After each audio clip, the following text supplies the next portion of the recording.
Donc bonjour à tous. Bonjour à tous ceux qui nous regardent, que ce soit à Monastir ou sur Internet. Alors, je vais d'abord commencer par remercier Islam Ouanes qui a organisé l'événement d'aujourd'hui. J'aurais vraiment très sincèrement préféré être parmi vous à Monastir, mais malheureusement les événements ne l'ont pas permis. Il ne fait aucun doute que la prochaine fois que je serai invité, je serai présent sur place, mais j'espère qu'on arrivera quand même à interagir. On vous a déjà mis un lien vers notre tweet classe 16e qui vous permettra pendant l'intervention déjà d'envoyer un certain nombre de questions afin de les stocker et d'y répondre au fil de l'eau beaucoup plus facilement. Donc surtout n'hésitez pas à envoyer des tweets dès que vous avez une question qui vous vient à la tête en cours d'intervention, puisqu'il sera plus facile d'y répondre à la fin. Alors, je vais juste revenir sur le thème du jour. Donc, je vais déjà vous faire une très courte présentation du CESIM Santé, qui est le centre de simulation en santé de l'Université de Bretagne occidentale et du CHU de Brest. Puis après, je ferai plutôt un focus sur l'importance de la fidélité en simulation, un autre focus sur l'évaluation du stress et essentiellement l'évaluation du stress par le biais de l'évaluation de la communication non verbale et donc l'intérêt de l'audiovisuel en cours de simulation. Alors, juste un petit mot d'abord pour remercier nos partenaires. Donc, si le CESIM existe depuis 2009, depuis 2009, le CESIM est une plateforme d'un de nos laboratoires INSERM qui est le LATIM.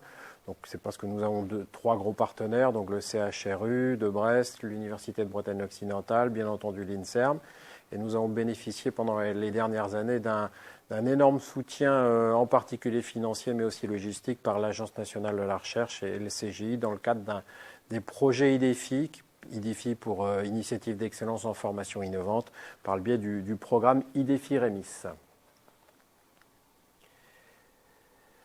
Alors, je pense que ça vous a déjà été largement abordé, et puis je pense que vous connaissez ça également. Pourquoi est-ce que toutes les facultés de médecine dans le monde se sont lancées dans la simulation? Il y a bien entendu l'argument de la sécurité, l'argument de la sécurité pour les patients et l'argument éthique. On reviendra beaucoup sur l'argument sécurité.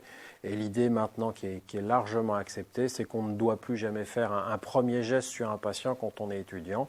Alors là, je vous ai mis quelques diapositives assez standards. Toutes ces recommandations, elles sont très largement détaillées par le professeur Ganry, qui est à l'origine du rapport de la Haute Autorité de Santé française justement sur la simulation en santé. Donc vous avez à votre disposition sur notre plateforme web TV, celle sur laquelle un certain nombre d'entre vous regardent l'intervention d'aujourd'hui. Donc vous avez l'intégralité de sa conférence d'1h30 sur toutes les recommandations actuelles et en particulier sur ce qui va nous arriver, c'est toutes les procédures d'auto-évaluation. Et puis si vous avez le temps, vous pourrez un peu naviguer pour regarder un certain nombre de nos autres vidéoconférences. Alors la simulation en santé, c'est pas nouveau, hein. On a l'impression de redécouvrir les choses, mais c'est pas nouveau. C'est des techniques au moins pour les procédures qui existent depuis très longtemps. Et puis la chose la plus célèbre, c'est ce qui était appelé la machine de Madame de Coudray, qui était une des sages-femmes de Louis XV, hein, donc en 1751. Donc c'est vraiment un mannequin procédural d'accouchement. Et le premier vrai simulateur informatique, qui est le SimOne, on en verra un court exemple dans une petite vidéo tout à l'heure. C'est le vrai premier simulateur informatique qui a été développé à Harvard en 1969 pour la formation des étudiants en anesthésie. Donc on n'a rien inventé, on a simplement redécouvert le concept, en particulier à cause de nos questions. Beaucoup de connaissances, mais ce qui est certain, c'est que la simulation en santé est vraiment rentrée de plein fouet dans nos formations et elle est appliquée maintenant très largement. C'est la raison pour laquelle nous avons fait ce tout petit film sur l'impact de la simulation. Encore plus de travail personnel à la maison, dans ses livres, et du jour au lendemain, on effectuait le grand saut dans le vide et l'on devait s'occuper des vrais patients. Beaucoup de connaissances, pas beaucoup de compétences. Sois pas trop sûr de toi, tu commences. Tu connais rien pour l'instant, alors quand tu sais pas, tu demandes. Aujourd'hui, cela a bien changé et la simulation est entrée dans nos programmes. Le principe fondateur de la simulation est plus jamais un premier geste sur un patient. This is SimOne, developed for the training of anesthesiologists. It's a machine. A breathing, functioning, computerized patient. Les savoirs, les apprentissages théoriques, le travail personnel sont toujours indispensables. Mais avant d'aller voir directement les patients, nous pouvons nous entraîner en simulation, sur des mannequins en plastique ou valider nos apprentissages sur nos collègues. Les outils utilisés au début sont plutôt simples, et petit à petit, nous nous rapprochons du vrai soin. Apprendre à ausculter ensemble un mannequin qui nous présente aux bons endroits les sons que nous allons devoir apprendre à reconnaître. Apprendre la relation médecin-malade avec des collègues acteurs, utiliser l'échographie pour repositionner les organes aux bons endroits dans le corps et faire devenir réalité l'anatomie enseignée sur des dessins de papier, tout en étant supervisé par des seniors chevronnés. Nous allons même utiliser des jeux vidéo sérieux pour apprendre à interroger et inspecter les patients. Comment vous sentez-vous, monsieur? Pas très bien. J'ai beaucoup de mal à respirer. L'étape ultime est quand même la mise en œuvre de toutes ces connaissances dans des séances de simulation complexes. Dans une salle reconstituant un lieu de soins avec des soignants et un mannequin ultra sophistiqué qui permet de reproduire les différents problèmes. En fait, il est piloté à distance d'une régie, comme à la télé. J'étais obligée de l'attacher parce qu'il s'agite, il ne supportait plus le masque. Ça va? Il désature, il était à 21% d'FiO2, donc monsieur Jaouen. Nos études ont bien changé. Une fois toutes ces étapes passées, nous allons nous occuper des vrais malades.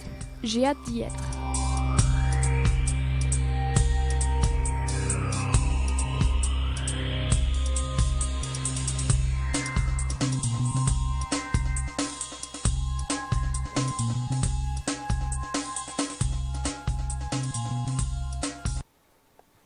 Voilà, donc par le biais de ce petit film, vous avez vu une démonstration d'à peu près la majorité des techniques qu'on utilise en routine dans le centre de simulation à Brest.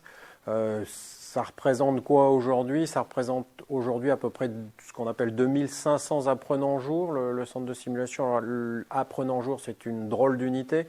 Ça veut simplement dire qu'un équivalent d'un étudiant a passé une journée entière 2500 fois dans le centre dans l'année.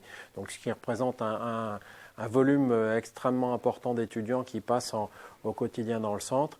Et ce volume de formation il est essentiellement reparti en 2 tiers de formation initiale et 1 tiers de formation continue, donc des professionnels de terrain qui viennent se refaire qualifier, ou qui viennent se reformer à de nouvelles techniques. Donc on a bien entendu un gros volant de formation qui est dédié au premier et au deuxième cycle de médecine. C'est essentiellement l'intégration des stages hospitaliers, c'est des choses extrêmement complexes qu'on verra tout à l'heure, mais aussi un gros focus sur la relation médecin-malade qu'on propose à nos étudiants en 4e et 5e année, l'annonce d'un diagnostic difficile, un peu de médecine d'urgence aussi dès la 6e année. Mais bien entendu, nous avons aussi énormément de formations qui se passent en 3e cycle, qui sont d'ailleurs des formations qui ne sont pas uniquement dédiées au centre de Brest. C'est des formations qu'on appelle HUGO pour Hôpitaux universitaires du Grand Ouest, donc en réanimation médicale, en gastro-entérologie. Excusez-moi. Hop, je vais revenir en arrière.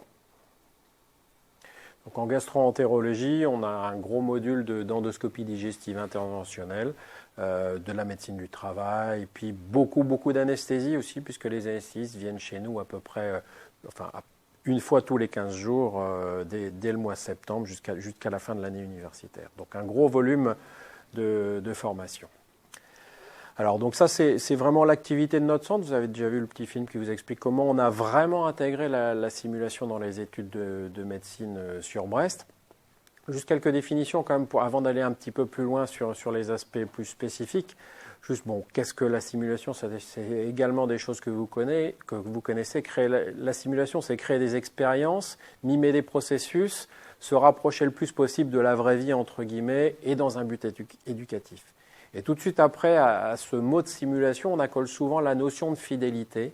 Alors c'est sur la fidélité que de temps en temps, il y a un peu un mélange des genres. La fidélité, c'est quoi? La fidélité, c'est vraiment le niveau de vraisemblance, de l'apparence et des comportements qu'on va intégrer quand on va vouloir recréer des interactions entre les différents individus. Alors la fidélité en simulation, c'est extrêmement important et pour réussir à créer de la fidélité, il va falloir un certain nombre de choses. Il faut bien entendu un mannequin. Alors la question, ce n'est pas simplement d'avoir un mannequin de haute fidélité, on reviendra dessus.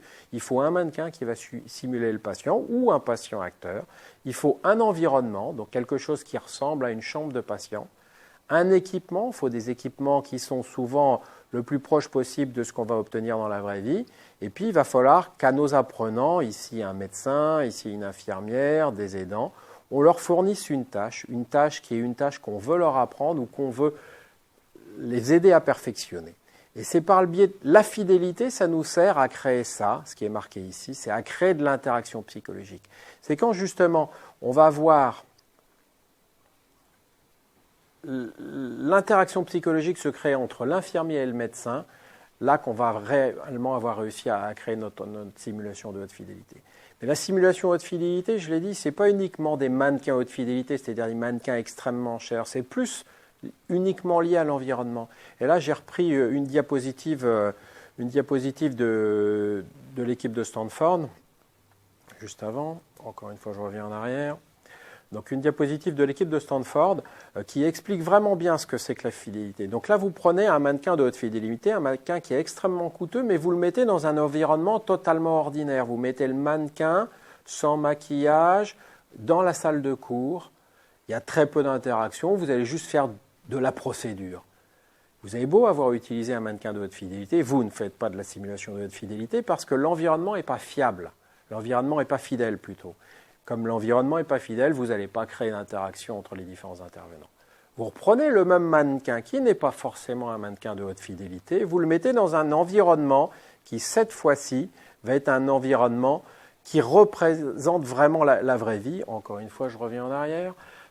Qui représente vraiment la vraie vie. Vous le mettez des outils habituels, ça ressemble à une salle de déchocage, vous avez les mêmes équipements que ceux que vous avez dans le service, vous avez un scope, vous avez un défibrillateur, le même mannequin d'emblée se transforme en simulation de haute fidélité. Comme on est dans un environnement qui est fidèle, qui ressemble à la vraie vie, là vous avez de l'interaction psychologique, et comme vous avez de l'interaction psychologique, vous allez vraiment pouvoir travailler sur ces interactions entre individus, et donc vous allez pouvoir travailler énormément le CRM.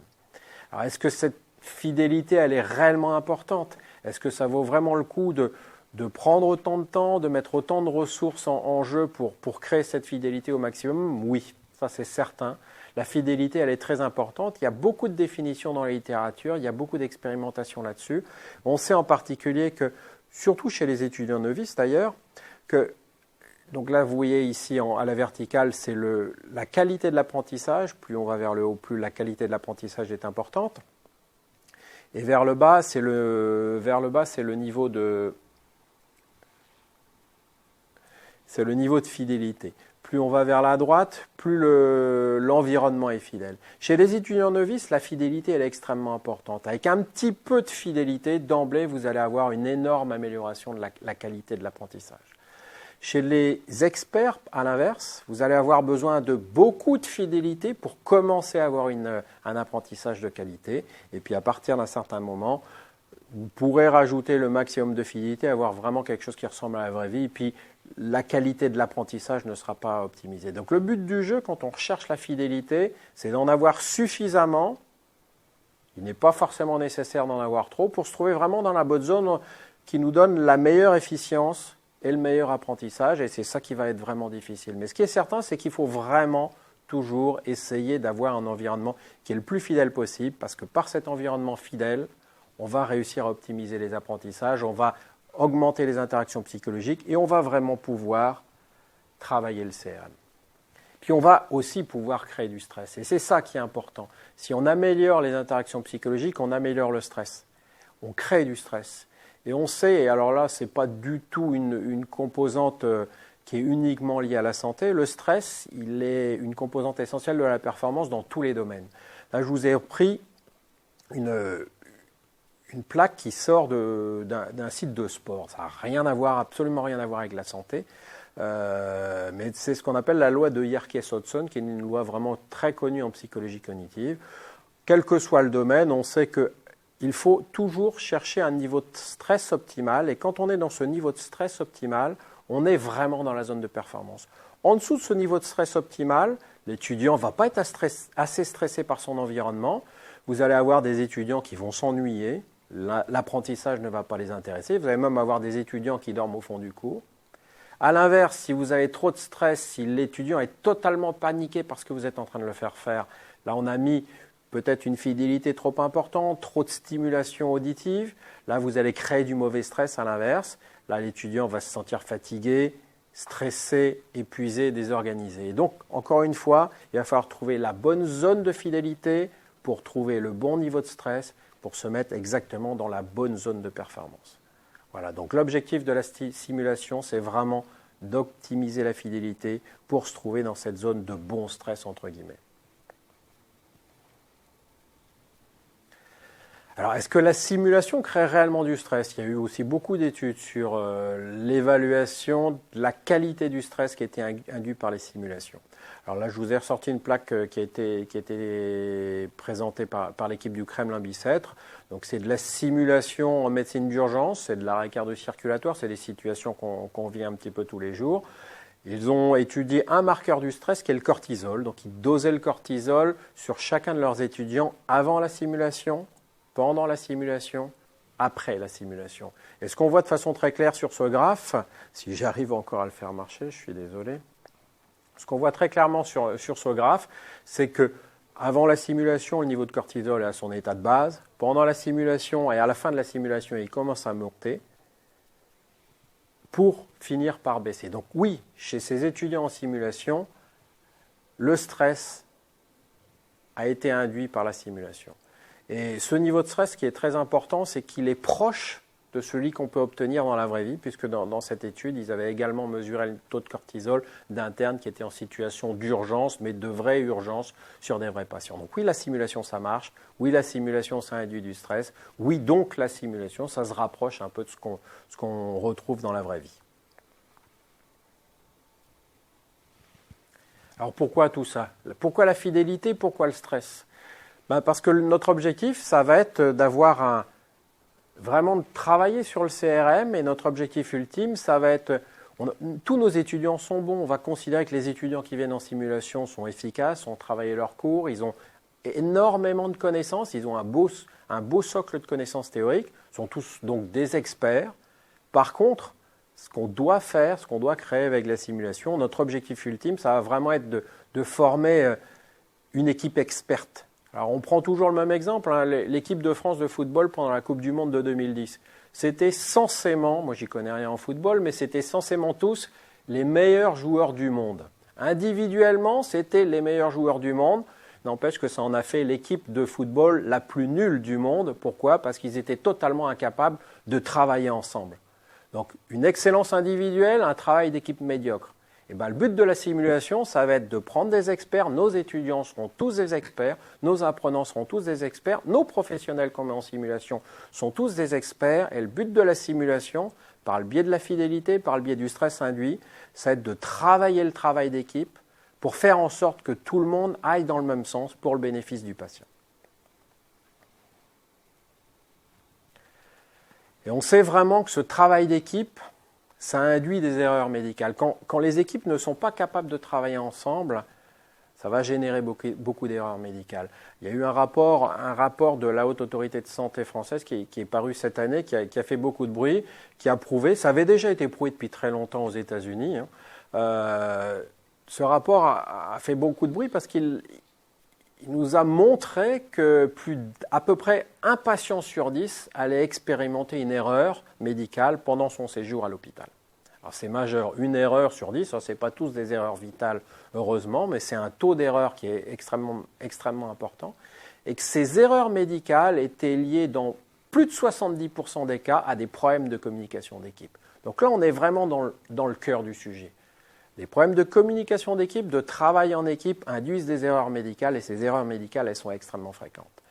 Donc la Haute Autorité de Santé, avec ces chiffres qui sont vraiment affolants, s'est saisie du problème, et puis depuis le mois de septembre 2015, donc on est vraiment dans le vif du sujet, a commencé à proposer des séances de simulation pour essayer de former des équipes qui étaient les plus volontaires pour améliorer leur taux d'erreur. Donc ça commence, il y a un gros programme national pour essayer de diminuer l'erreur médicale par l'amélioration du travail d'équipe et donc par l'utilisation de la simulation. Alors qu'est-ce qu'on a pour travailler tout ça en simulation? Donc on a plein de choses. Alors on a des outils. Sur Brest comme ailleurs, on a beaucoup évidemment de simulateurs procéduraux, des simulateurs de ponction lombaire, d'échographie, On a de très beaux simulateurs d'endoscopie digestive, bronchique. Très clairement, c'est pas ça qu'on va utiliser parce que ça, c'est que de la procédure, c'est pas du travail d'équipe, c'est plus du travail individuel. Ce qu'on va vraiment plutôt utiliser, c'est des outils de simulation particuliers que vous connaissez encore une fois. Je vais juste faire quelques petits focus sur des choses un petit peu différentes. C'est les jeux sérieux, les jeux utiles, ce qu'on appelle les serious games. Ça peut nous servir également à apprendre aux gens à travailler ensemble. Sur le CESIM à Brest, on a développé en particulier un jeu vidéo qu'on a appelé UrgeSim, qui ne devrait pas tarder à sortir. Donc c'est les deux diapositives, c'est les deux images du haut à droite, qui est vraiment dédié à l'apprentissage du travail en urgence, apprendre à bien parler à son patient, apprendre à bien communiquer avec ses collègues infirmiers, avec ses collègues urgentistes. Donc là, c'est un travail initialement qui est individuel. L'étudiant est sur son jeu. Par contre, on le voit sur l'image de gauche, on le voit, l'étudiant, il doit toujours être encadré par un tuteur. Chaque étudiant joue le jeu, fait des erreurs. Le but du jeu, c'est ça, c'est de faire des erreurs. Et à chacune des séances, on fait un débriefing collectif. On rediscute de ces erreurs-là. Donc, c'est un premier niveau d'apprentissage assez simple. L'étudiant n'est pas du tout stressé. Il est devant son ordinateur. Il ne voit pas du tout de problème à faire des erreurs puisqu'il est tout seul et qu'il n'a pas de jugement. Et une fois qu'on a fait ça, on va aller en simulation un petit peu plus poussée, en simulation complexe. Alors on va là utiliser soit des patients acteurs, soit de la simulation complexe avec des mannequins. Ces mannequins, pour augmenter la fidélité, on peut même les maquiller. Puis on va de temps en temps utiliser ce qu'on appelle de la simulation hybride.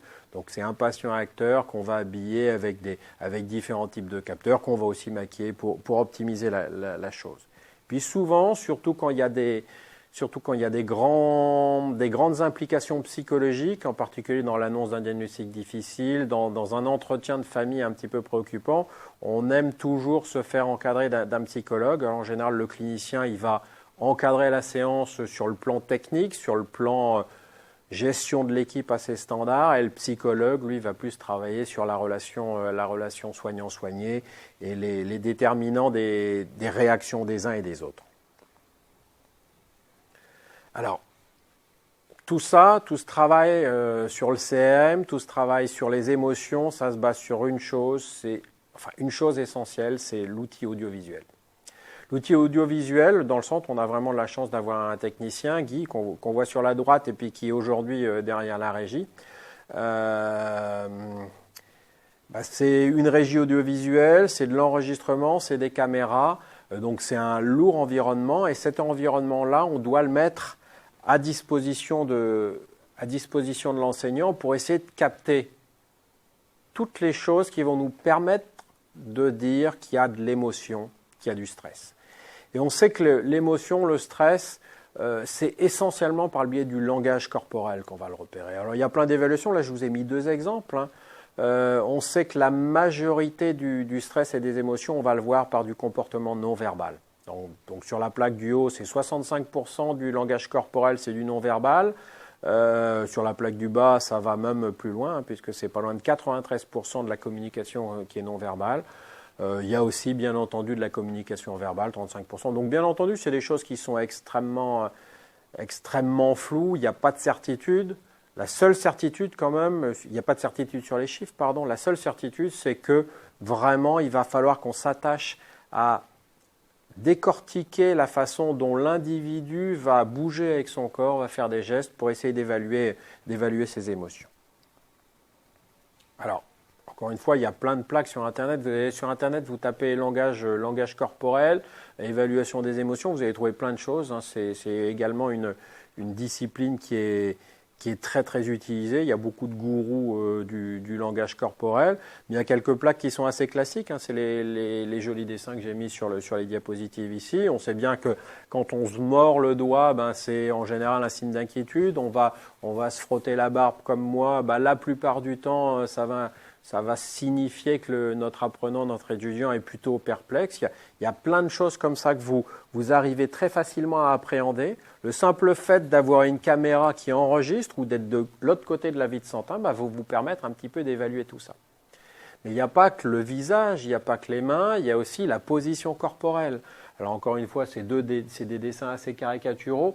Le fait d'être penché en arrière va plutôt tendance à nous faire penser que la personne va à regret vers quelque chose, tandis que si on marche lentement, c'est qu'on y va, on est dans le présent, mais on n'a pas forcément envie d'aller. Quand on se penche vers l'avant, c'est qu'on est plutôt quelqu'un de décidé.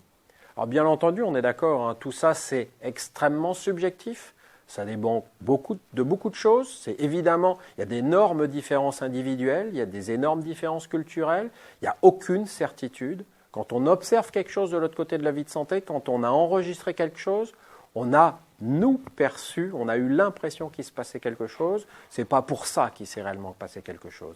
Mais c'est des indices qu'on va utiliser secondairement dans le débriefing, qui vont nous aider à décortiquer, puis c'est des questions qu'il va falloir poser à l'étudiant. On n'est pas toujours sûr que l'étudiant, effectivement, il était stressé. C'est peut-être son attitude à lui. Donc c'est des choses qu'il va falloir utiliser après pour alimenter, pour essayer d'aller un petit peu plus loin dans le débriefing. Alors, il y a un autre parallèle qui est assez célèbre, même si ce n'est pas du tout politiquement correct, hein, les jeux de hasard. Le poker, c'est le domaine de l'expression corporelle. Alors, il y a des gens qui jouent, qui ne sont pas des bons joueurs, c'est juste parce qu'ils aiment jouer aux cartes ou aux jeux de hasard. Le poker, ce n'est pas du tout un jeu de hasard.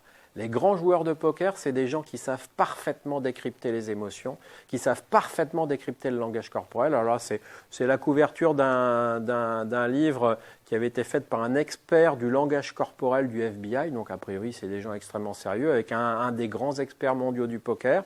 Alors l'expert mondial du poker, il n'y avait pas d'expression faciale parce qu'il portait une casquette et des lunettes noires.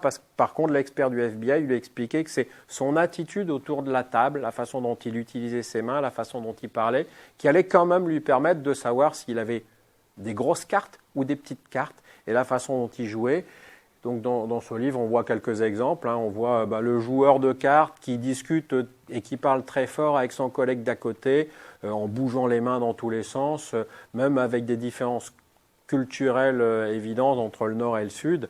En général, ça veut dire que le joueur, il a plutôt tendance à bluffer, il veut plutôt détourner l'attention. Puis il y a aussi l'attitude caractéristique qui est celle de l'image du bas ici.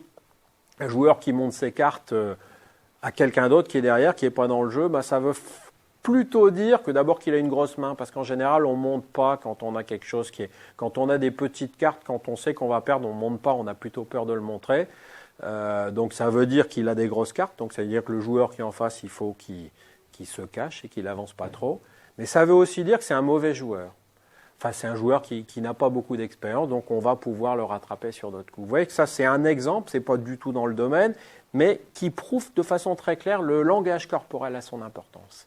Et donc maintenant, avec toutes ces clés de décryptage, je vais juste vous montrer que c'est des choses qu'on utilise. C'est des choses que de toute façon, vous utilisez déjà de façon naturelle vous-même. Quand vous regardez vos étudiants, c'est déjà ce que vous utilisez. Mais il y a certainement moyen de le décrypter, de l'analyser de façon un petit peu plus fine, d'utiliser l'outil vidéo, d'utiliser le tagage vidéo, les enregistrements vidéo pendant le débriefing pour aller un petit peu plus loin. Alors là, c'est une image que j'ai sortie d'une de nos vidéos récentes. Alors, donc c'est une simulation d'arrêt cardiaque en réanimation. Le patient vient faire un arrêt cardiaque. C'est une équipe chevronnée. Donc vous avez ici une infirmière, un aide-soignant et 2 internes. Un interne un peu chevronné, un interne un petit peu plus jeune. Ce qu'on voit sur cette diapositive, c'est assez clair. C'est des bonnes équipes, c'est que des gens qui travaillent bien. Ils sont venus là parce qu'ils étaient volontaires. Ils sont tous bons. Ils ont un gros socle de compétences. Mais ce qu'on voit très clairement tout de suite, juste en un seul petit coup d'œil, qu'on peut noter sur le papier, là, on va en discuter pendant le débriefing, c'est il y a 4 personnes dans la salle pour s'occuper d'un patient en arrêt cardiaque ou circulatoire, c'est pas trop. Pourtant, il n'y a que 3 personnes qui s'occupent réellement du patient. L'aide-soignant, par derrière, il est passif. Il a les mains dans les poches. C'est un bon aide-soignant. Pourquoi est-ce qu'il n'est pas venu jouer avec nous? Pourquoi est-ce qu'il n'est pas venu nous aider à soigner le patient? Il aurait pu être extrêmement utile. Et donc ça, c'est des choses qu'on va devoir discuter avec lui. On va lui demander, mais pourquoi toi, alors que tu sais comment faire, pourquoi est-ce que tu es resté en retrait? Qu'est-ce qui s'est passé? Qu'est-ce qui a fait que tu ne te sentais pas dans la situation? Qu'est-ce qui a fait que tu n'es pas rentré dans la scène? Une autre, c'est exactement la même équipe, le même scénario, c'est quelques secondes plus tard. Là, l'aide-soignant, il a fini par rentrer dans la scène. Il est en train de masser, là. Il s'est rendu compte qu'il fallait qu'il rentre, qu'on avait besoin de lui. Il a commencé à masser le patient. Et puis là, ce qu'on a vu dans cette scène-là, quelques secondes plus tard, c'est que l'étudiant le plus jeune, qui n'avait pas beaucoup de connaissances. Il nous a dit que ça faisait que 1 mois qu'il était dans le service, en fin de compte. Il n'avait pas vu beaucoup de malades très graves, il venait juste d'arriver, il avait quelques connaissances théoriques, mais pas beaucoup de connaissances pratiques. Et donc, ce qu'on a vu très rapidement, c'est qu'il se mettait en retrait, il se mettait à l'arrière des autres et qu'il regardait par-dessus leurs épaules. Il essayait d'observer sans oser rentrer. Ça, encore une fois, c'était vraisemblablement, sans aucune certitude, plutôt quelque chose qui signifiait un retrait, un stress chez cet étudiant, une volonté d'y aller, mais sans vraiment oser y aller. Et puis, cette attitude-là, de façon étonnante, de temps en temps, trop de stress, on l'a dit, c'est potentiellement délétère. Et encore quelques secondes plus tard, cet étudiant-là, on le voit qui rentre dans la situation et puis il se met à intuber le patient. Alors ça nous a beaucoup choqué, on l'a noté, on a dit mais c'est étonnant, on nous avait dit que c'était un étudiant tout jeune qui n'avait pas beaucoup de connaissances pratiques et puis c'est lui qui se met à intuber le patient et accessoirement qui se met à intuber le patient en faisant des erreurs techniques. Donc là les erreurs techniques c'est facile, tout clinicien va avoir tendance à les noter mais ce n'était pas ça le plus important dans la simulation. Et ce qu'on a essayé de débriefer là-dessus c'est son attitude exagérée, on lui a demandé mais pourquoi toi alors que tu étais plutôt en retrait tout à l'heure, brutalement, alors que tu avais l'air très stressé, tu es rentré dans le jeu et tu t'es mis à intuber le patient. Et là, tout de suite, les choses se sont ouvertes. Il y a de nouvelles discussions qui sont sorties. Il nous a dit oui, j'étais vraiment très stressé. Et puis, je ne sais pas ce qui m'a... Donc, du coup, j'étais tellement stressé qu'il a fallu que je rentre à fort et j'ai essayé d'intuber le patient. Et là, on lui demande, est-ce que tu avais déjà intubé un patient? Il nous dit, non. Donc, il ne savait pas intuber. Donc, vous voyez que le débriefing, juste l'évaluation des attitudes corporelles, c'est vraiment des choses qui sont extrêmement importantes. Et donc là, c'était vraiment le stress qui lui avait fait faire une bêtise. Et ce stress-là, il avait été induit parce qu'il y avait de la fidélité. Et c'est extrêmement riche parce que ça permet vraiment de discuter des bornes. Qu'est-ce qu'il faut faire, qu'est-ce qu'il faut ne pas faire, jusqu'où aller, jusqu'où ne pas aller. Donc renversement de situation et attitude exagérée. Deuxième scénario, des équipes un petit peu différentes. Donc là, c'est vraiment... ici, c'est un interne qui est extrêmement chevronné. Mais là, ça fait 2 ans d'internat en réanimation. Et puis, alors que tout se passe bien, qui connaît ses équipes par cœur. Il y a de la discussion, de l'interaction, c'est aller-retour, tu me fais ça, oui, je l'ai fait, ça se passe très bien. Puis brutalement, on le voit perdre un petit peu de temps. Et puis on le voit, alors là, j'ai tracé un trait bleu, là. On le voit qui se penche, vous vous souvenez des attitudes corporelles de tout à l'heure, on le voit qui se penche vers le ventilateur, on se dit « Ah, c'est étonnant, lui, il est d'habitude plutôt sûr de lui, qu'est-ce qui se passe ?» Et puis, vraiment quelques secondes après, on le voit qui lève les mains, et là, on se rend compte qu'il ne comprend plus rien. Bon, ça a duré que 3-4 secondes, hein. Et puis il a réussi à résoudre son problème parce qu'il a énormément de connaissances, mais on a noté ça sur notre petit bout de papier pour le débriefing, et pendant le débriefing, il nous a expliqué « Oui, j'ai aucun souci à utiliser un ventilateur de réanimation, mais là, j'ai eu un vrai gros problème. J'ai dû appuyer sur n'importe quel bouton au hasard parce que je me suis rendu compte que je n'avais même pas regardé comment fonctionnait le ventilateur de réanimation. Vous voyez que lui, ce qu'on a réussi à sortir pour lui, c'est qu'il s'est rendu compte qu'il avait besoin de retourner travailler sur le fonctionnement d'un ventilateur particulier qu'il avait dans son service. Et si on n'avait pas capter ce langage corporel, on aurait peut-être, il n'y a jamais aucune certitude, on aurait peut-être loupé une information qui était importante pour lui, qui allait lui permettre de progresser. Alors là, je vais vous montrer, je vais la repasser tranquillement tout à l'heure, un petit bout de vidéo qui remonte les mêmes équipes, c'est les équipes du début, et puis je vais essayer de vous laisser décrypter, voir s'il y a des choses qui sont un petit peu importantes, on la repassera une deuxième fois, et puis on essaiera tranquillement d'avancer dessus. Alors je repars.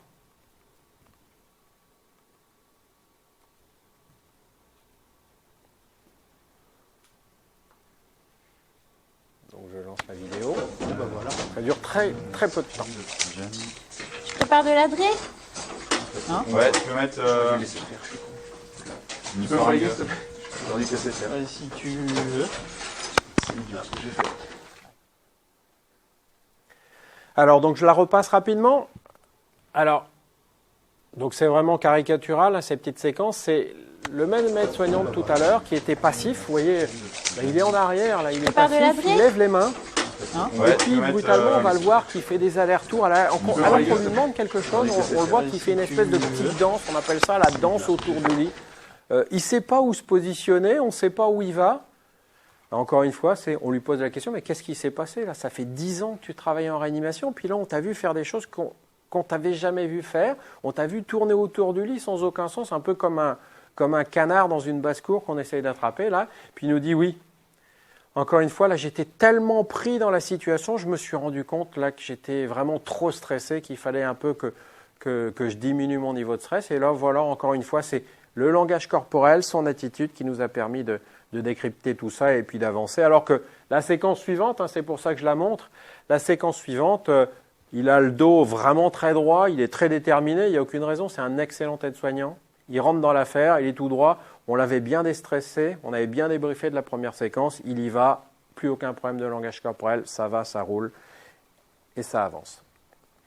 Alors d'autres choses, la suite, c'est notre étudiant très déterminé, c'est celui qui avait des doutes tout à l'heure. On l'a bien débriefé, il nous dit, ouais, et la suite, ça avance.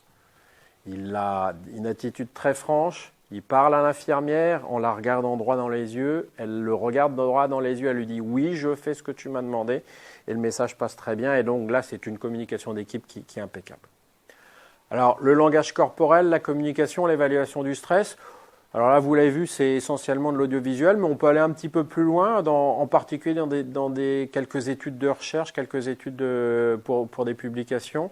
Là, c'est une évaluation de l'impact de la tenue Ebola pour la réalisation des gestes de réanimation. On a voulu vérifier que la réalisation des gestes de réanimation avec une tenue Ebola était faisable. Et puis surtout qu'elle n'induisait pas du stress chez les réanimateurs. On a appris que des réanimateurs chevronnés, c'est des réanimateurs seniors tous, qui avaient vraiment l'habitude. Donc en partie, il y avait moi, il y avait des collègues Christophe Guiton de Nantes, des collègues qui ont plus de 10 ans d'expérience. Et puis on les a mis en situation à poser une sonde une sonde urinaire, une sonde d'intubation, et puis à poser un cathéter veineux central, avec les tenues standards ou avec les tenues Ebola. Et alors là, on ne s'est pas contenté du langage corporel, il y a bien entendu de la vidéo, comme toujours, mais on avait aussi des capteurs biométriques qui mesuraient notre fréquence cardiaque, la variabilité cardiaque, et puis on utilise aussi de façon très routinière le NASA-TLX, ce que je vous ai dit, qui est un score de mental workload, donc de charge mentale. C'est un test qui a été validé par la NASA pour évaluer l'ergonomie de leur navette. Ça fonctionne très très bien pour l'ergonomie du travail et qui s'est parfaitement appliqué à l'ergonomie et l'évaluation du stress en réanimation. Donc ça, c'est des outils complémentaires qu'on peut utiliser. Alors, ce n'est pas utilisable en routine dans une séquence de simulation à la fac, et ça peut vous donner des études, des aspects, des éléments complémentaires, en particulier pour les études. Alors ça, on l'a fait aussi, on a utilisé à peu près les mêmes techniques. Ça, c'est une étude qu'on a menée l'année dernière, qui est en cours de publication, qu'on a faite avec l'IRT Bicom. On a voulu tester les 6 derniers ventilateurs de réanimation du commerce. On s'est dit, fallait qu'on aille dans l'évaluation du stress, de l'ergonomie. Donc on a fait toujours la même chose, de la vidéo, l'attitude des opérateurs, des réanimateurs chevronnés devant leur écran de ventilateur. C'était des scénarios standardisés, de l'alarme, du bruit, des choses qui allaient les stresser. Donc la même chose, de la vidéo toujours, des capteurs biométriques. Le NASA-TLX qu'on utilise quasiment dans toutes nos études, qui va vraiment mesurer et évaluer la charge mentale. Et on avait rajouté dans cette étude-là des dispositifs d'eye tracking, c'est-à-dire des caméras qui vont regarder vers où le regard se porte, et à l'inverse, une caméra qui va regarder la pupille, et plus on est stressé, plus la pupille va se dilater ou se resserrer de façon rapide. Voilà, donc ça donne à peu près ça. Ce qu'on voit sur l'écran quand on fait de l'eye tracking, c'est au centre de l'image qui est donnée par la caméra, on voit un point rouge. Alors en général, quelqu'un qui n'est pas stressé, qui est vraiment concentré sur sa tâche, le point rouge, son centre de vision qui est centré sur sa tâche, alors que la personne qui est un peu stressée ou qui est moins chevronnée aura tendance plutôt à regarder un petit peu dans tous les sens. Donc ça, c'est des outils en devenir qui ne sont pas toujours simples à utiliser, mais qui peuvent amener énormément de choses et qui ont vraisemblablement beaucoup d'avenir. Le vrai gros problème de tout ça, il est clair, c'est que d'abord c'est de l'hétéroévaluation, c'est quelqu'un d'extérieur qui va évaluer. Et puis surtout, c'est que souvent c'est des scénarios complexes, beaucoup de monde, beaucoup de choses à regarder. Dans une équipe, il y a 3-4 personnes. Le CRM, on ne peut pas l'évaluer. C'est très difficile pour un seul formateur d'évaluer le CRM sur l'ensemble de l'équipe. Alors, ce qu'on peut faire de temps en temps, ce que nous, on préconise dans un certain nombre de cas, c'est de distribuer les tâches. Vous avez des apprenants qui sont dans la salle de débriefing, qui regardent ce qui se passe. Vous pouvez leur distribuer les tâches en leur disant, toi, par exemple, tu vas te concentrer sur les émotions, on peut même lui dire, de tel ou tel individu. On donne une tâche à un autre apprenant, on lui dit, toi, tu vas plutôt t'attacher au gestuel, vérifier qu'il respecte bien les procédures. Vous distribuez un petit peu les tâches et ça vous permet d'avoir un débriefing qui est un petit peu plus simple parce que là, du coup, les gens vont regarder les choses différentes. Alors, à l'inverse, si on a distribué des tâches un petit peu trop précises, on va focaliser les gens sur une tâche et plus sur l'ensemble de la simulation. Mais vraiment, c'est quelque chose qui peut vraiment vous aider. Et donc, le but du jeu, c'est ça, c'est d'améliorer le CRM. Mais pour évaluer quoi ? C'est évaluer la compétence des gestes techniques, même si c'est clairement pas le plus important en simulation complexe. Le respect des algorithmes, ça c'est sûr. Beaucoup le travail en équipe, ça on en est vraiment convaincu. Et avec un seul objectif, qui est l'objectif central, c'est d'améliorer la sécurité des patients. Est-ce que ça marche ? Est-ce que la simulation complexe, est-ce que l'évaluation du CRM, ça marche ? Oui. Il y a des résultats qui sont tangibles. Il y a beaucoup de démonstrations dans la littérature qui prouvent que c'est efficace. Là, je vous ai ressorti une planche d'une équipe américaine qui a été publiée sur les infections de cathéter. Donc, en bas, en bleu, c'est l'équipe qui va être formée à la simulation. En haut, en violet, c'est l'équipe qui n'a pas été formée par la simulation à la pose de cathéter. Donc ici, la partie de gauche, c'est le taux moyen d'infection de cathéter et de bactériémie à l'état de base avant les formations. 1 mois de formation en simulation complexe, à la pose de cathéter dans des conditions de simulation. Et puis, vous voyez sur la droite l'effet de la simulation. L'équipe qui n'a pas été formée par simulation a un taux de bactériémie et un taux d'infection de cathéter qui est même un petit peu augmenté. Alors, c'est peut-être un biais de l'étude, ça, par contre, mais en tout cas, un taux d'infection de cathéter qui n'a pas baissé, tandis que l'équipe qui a vraiment été formée par la simulation, à la gestion en équipe de la pose de cathéter veineux centraux, a un taux de bactériémie qui est nettement inférieur. Donc oui, ça marche, la simulation peut être efficace, en particulier sur des procédures bien spécifiques. Nous, de notre côté, nous avons évalué l'impact de la simulation et d'un simulateur lourd d'échographie sur d'échographie transœsophagienne. Donc, en bas, en noir, c'est notre courbe d'apprentissage des étudiants au chevet du malade. Donc, on sait que quand ils commencent à apprendre l'ETO en réanimation, donc c'est un score standardisé de performance de l'ETO, qui est de 0 à 42. 42 étant l'autonomie complète. Quand on démarre en ETO au chevet du patient, on est plutôt médiocre, on ne sait pas faire de l'ETO. Et puis, au fil des gestes, progressivement, notre courbe d'apprentissage va s'améliorer et on considère qu'avec cette courbe-là, c'est un article qui a été publié dernièrement, qu'au bout d'environ 50 gestes, on va devenir autonome au chevet du malade pour réaliser des ETO. Et on a juste inséré dans ce cursus de formation très standardisé 2 fois 3 heures de formation sur le simulateur. Et ce dont on s'est rendu compte, c'est que très rapidement, dès le premier geste, on était 2 fois plus performant et puis surtout, on devenait totalement autonome pour réaliser des échographies transœsophagiennes au chevet du malade, sur des vrais malades en réanimation, dès le 18e geste. Donc 2 fois moins de gestes nécessaires sur malade pour être vraiment performant. Donc encore une fois, la simulation, ça fonctionne. Mais il y a un vrai gros problème de la simulation qui est aussi extrêmement bien connu, c'est que le taux de rétention, il n'est pas toujours très bon. Dans cette plaque-là, où il y a plein d'autres plaques qu'on retrouvera également dans la littérature, on sait que dans le mois qui suit, en moyenne, dans le mois qui suit les séquences de simulation, l'étudiant il va vraiment être au top de sa performance, mais il est vraisemblable qu'au 3e mois, au-delà de la séquence de simulation, l'efficacité de cette simulation va avoir disparu, tout sera évaporé. Ce qui veut dire que entre 0 et 3 mois, on aura plutôt tendance à renouveler les séquences de simulation. Si on veut garder un peu de connaissances, il y a beaucoup de gens qui disent que la simulation complexe, c'est un peu comme le mythe de Sisyphe. Si on monte le caillou, on devient de plus en plus performant, on va vers le sommet du rocher. Et puis dès qu'on arrive, si on ne maintient pas l'effort, immédiatement le rocher finit par retomber, donc on revient à un niveau d'efficacité nul. Voilà, donc là, J'en ai un petit peu terminé. Comme j'ai pris beaucoup de temps, je vais passer sur cette séquence de simulation. Je vais juste aller rapidement, c'est juste pour vous montrer, là par exemple, c'était uniquement des professionnels de médecine d'urgence chevronnés qu'on a mis en situation de gestion d'un attentat terroriste à Paris. Donc ils reçoivent une victime qui est polycriblée, qui a reçu beaucoup d'éclats d'obus, qui a surtout un blast thoracique. Donc ils vont devoir le gérer, l'intuber, gérer le ventilateur artificiel, le défibriller.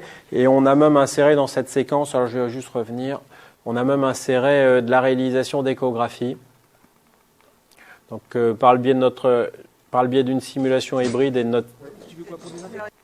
Moi, j'ai juste essayé de retrouver la bonne séquence. Voilà, on va le voir arriver. Vous voyez, avec notre simulateur d'écho, on arrive à leur faire réaliser des échographies. Là, c'était pour mettre en évidence un épanchement péricardique. Donc, on arrive à faire des simulations qui sont plutôt assez fidèles. Donc, je vais juste en terminer là. C'est vrai qu'aujourd'hui, la simulation, c'est devenu un outil essentiel dans la formation médicale. Ça permet de multiples niveaux d'optimisation des apprentissages, mais le vrai intérêt, l'intérêt majeur de la simulation, et ça tout le monde en est convaincu maintenant, surtout de la simulation haute fidélité, c'est vraiment de travailler les compétences non procédurales, c'est de travailler la notion de travail en l'équipe, et puis c'est vraiment une source, un outil de recherche qui est magique et qui nous permet de découvrir, de travailler beaucoup de choses. Voilà, je vous remercie de votre attention.